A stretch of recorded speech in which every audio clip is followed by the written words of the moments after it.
Lok Sabha MP, YCP నేత మిథున్ రెడ్డి గారు తన మనసులో మాట ప్రముఖ తెలుగు న్యూస్ ఛానల్కి ఇచ్చినటువంటి ఇంటర్వ్యూలో పంచుకున్నారు.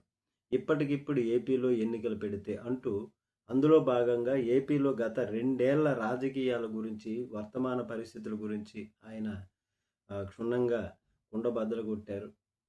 ఏపీలో టీడీపీ కూటమి పాలన మీద డౌన్ఫాల్ స్టార్ట్ అయ్యింది అని, అలాగే గ్రౌండ్లో ఎక్కడ చూసినా ప్రభుత్వం మీద వ్యతిరేకత ఉందని, ప్రభుత్వం కేవలం 2 ఏళ్ల వ్యవధిలోనే ఇంత పెద్ద ప్రజా వ్యతిరేకతను ఎదుర్కోవడం ఇదే తొలిసారి అని, ఇప్పుడే ఇలా ఉంటే మరో 3 ఏళ్లలో కూటమి పరిస్థితి ఎలా ఉంటుందో ఊహించుకోవచ్చు అన్నారు.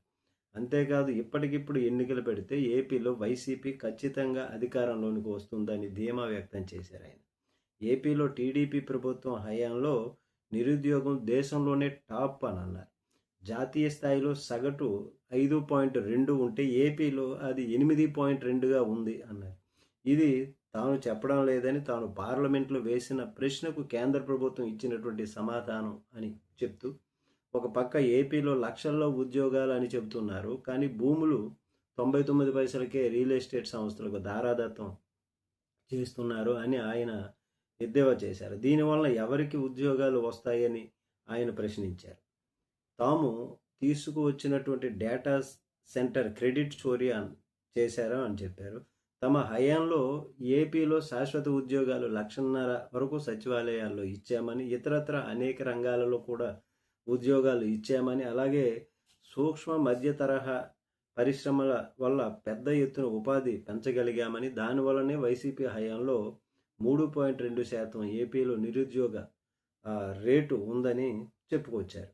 తాను వచ్చే ఎన్నికల్లో ఎంపీగానే పోటీ చేస్తాను అని చెప్పారు. ఎమ్మెల్యేగా పోటీ చేసి మంత్రి కావాలని తనకు లేదని, కేంద్ర మంత్రి కావాలని కూడా లేదని, తమ నాయకుడు జగన్ సీఎం అయితే చూసి సంతోషించే వారిలో నేను ఒకడినని ఆయన చెప్పుకొచ్చారు. జగన్కు అభిమానినని, తన పైన ఆరాధనా భావం ఉందని చెప్పుకొచ్చారు.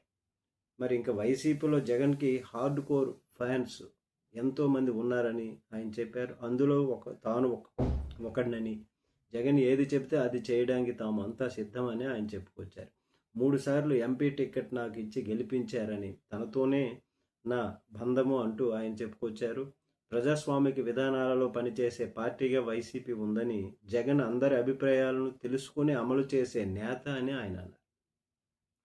ఆయన బలమైన నాయకుడు కావడం వల్లనే బయట అలా ఆయన ఒక్కరే ఏదైనా నిర్ణయం తీసుకుంటారు అని అనుకుంటారు, కానీ మావిగన ఆలోచన కూడా అందరితో చర్చించారని, చాలామంది రాతపూర్వకంగా కూడా దీని మీద తమ అభిప్రాయాలను వ్యక్తం చేశారని మిథున్ రెడ్డి చెప్పారు.